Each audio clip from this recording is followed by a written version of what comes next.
Everybody's got an opinion, and somehow they're all delivered with total confidence. Your uncle swears renting is throwing money away.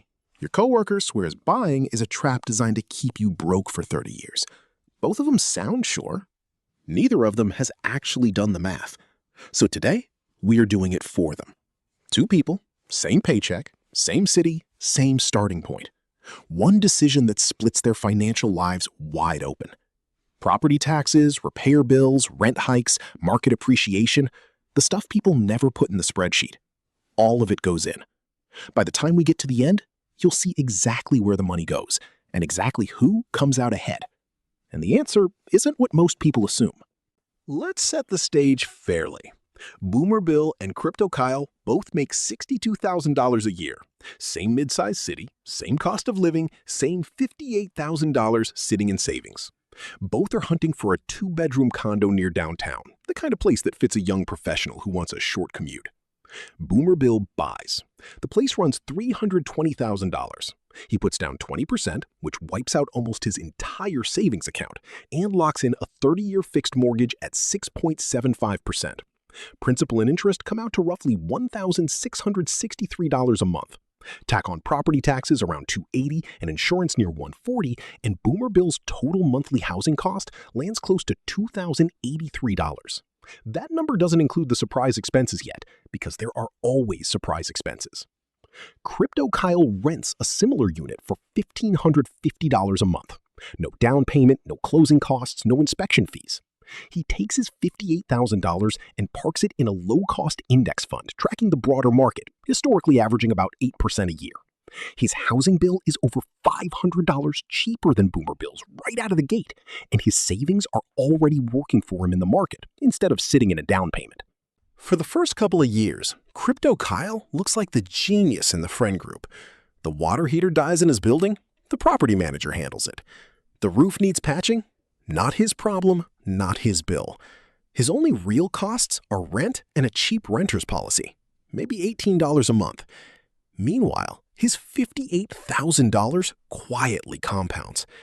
By the end of year 2, without adding another dollar, it's grown to roughly $67,600. Boomer Bill's story looks rougher on paper.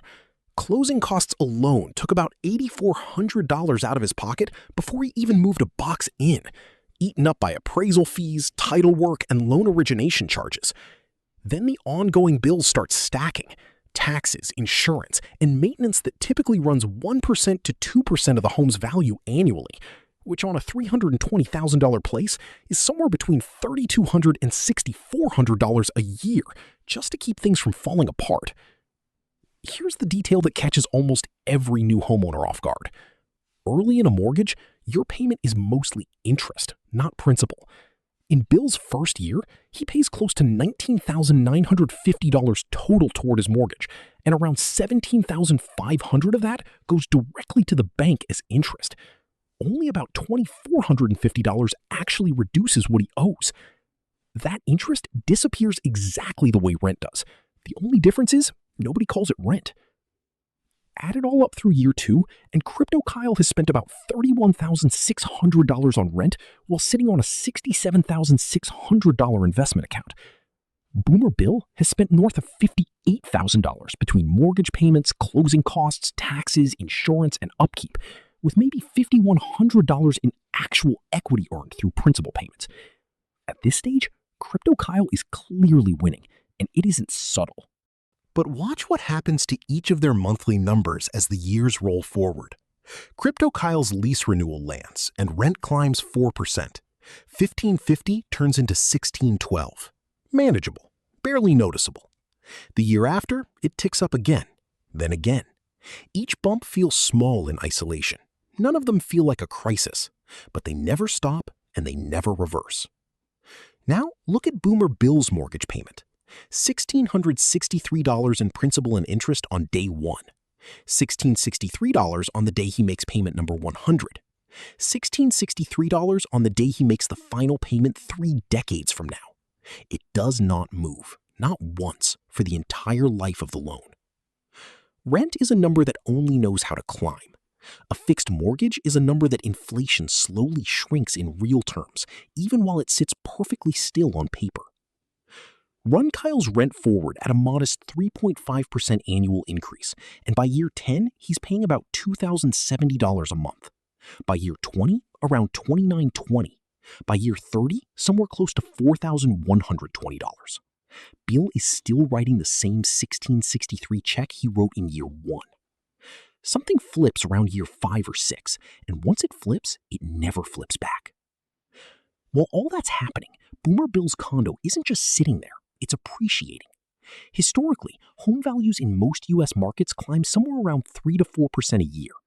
At 3.5%, Bill's $320,000 place is worth roughly $375,000 by the end of year 6. His remaining mortgage balance, meanwhile, has dropped to about $284,000. Subtract one from the other, and Boomer Bill is sitting on close to $91,000 in equity, built from a property he controls with a $58,000 down payment. That gap between what he put in and what he's gained is the part most people skip over. Leverage.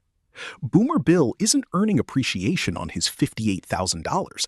He's earning it on the full $320,000 asset. His money is stretched across a much bigger pool than what he actually handed over. Crypto Kyle's index fund, on the other hand, only grows based on the dollars he actually invested.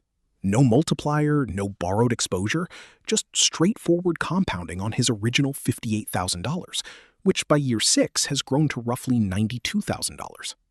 Solid growth, no question. But Bill's equity has now caught up and quietly slipped ahead, even though his total cash outlay has been considerably higher. By year 10, the picture gets even sharper. Crypto Kyle has paid out somewhere around $187,000 in rent and renter's insurance over the decade. He owns none of it. But his original $58,000, left completely untouched, has grown to approximately $125,292. Boomer Bill, over the same stretch, has spent close to $276,000 across his mortgage, taxes, insurance, maintenance, and that initial closing cost hit.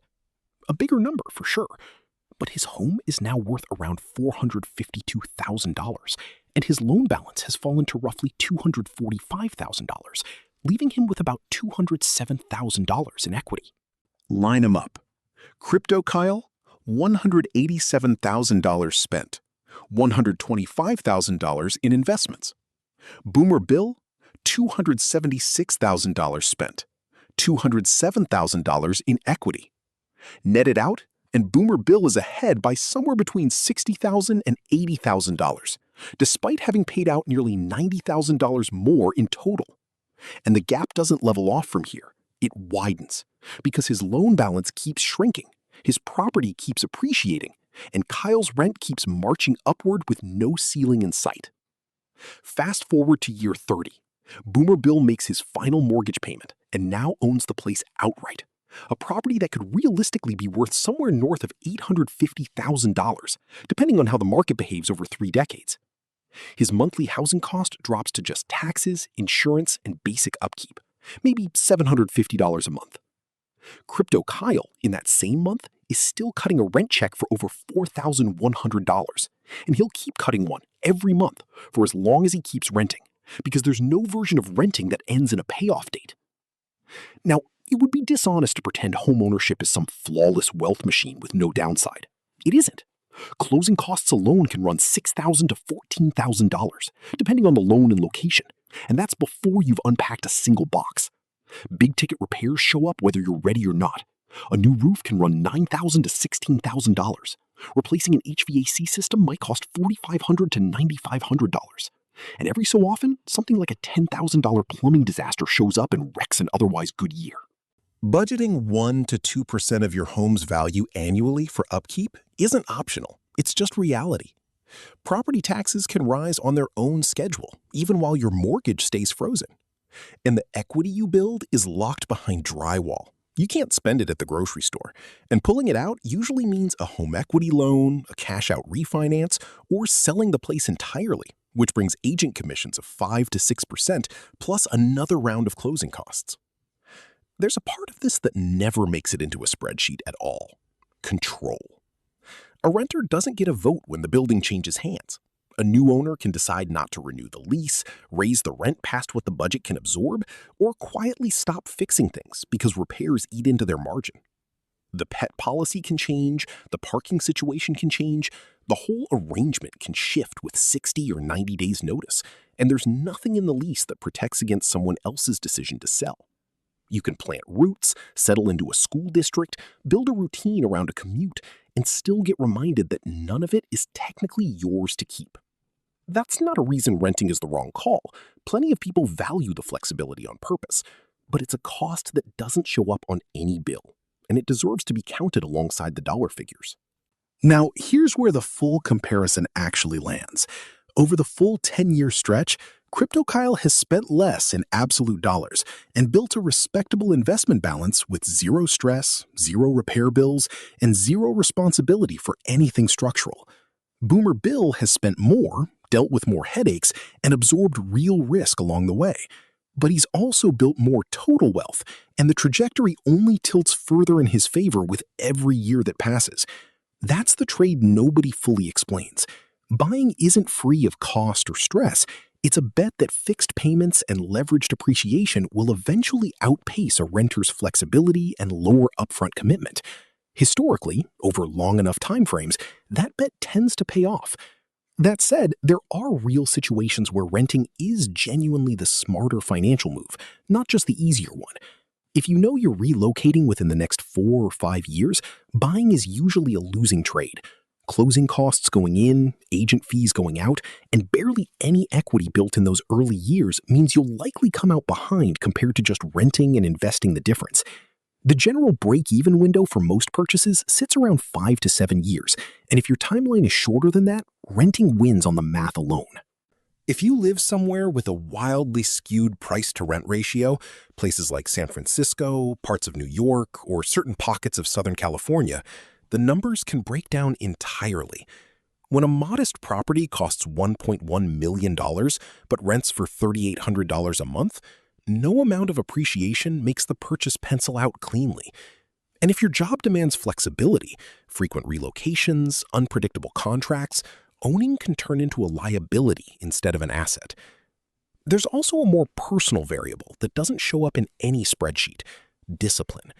The entire renting strategy depends on actually investing the gap between rent and a mortgage payment every single month, without fail, for years on end. In theory, it's simple. In practice, that extra few $100s has a way of quietly turning into a nicer car payment, a few more dinners out, a vacation that felt deserved. Renting and investing the difference is a legitimate strategy. Renting and just spending the difference is a slow leak that never shows up until you check the math decades later and realize there's nothing there. Boomer Bill and Crypto Kaylee both thought they'd made the rational choice. Crypto Kyle thought he was staying nimble, keeping his money liquid and growing in the market while sidestepping landlord headaches in reverse. Boomer Bill thought he was trading short-term comfort for long-term ownership.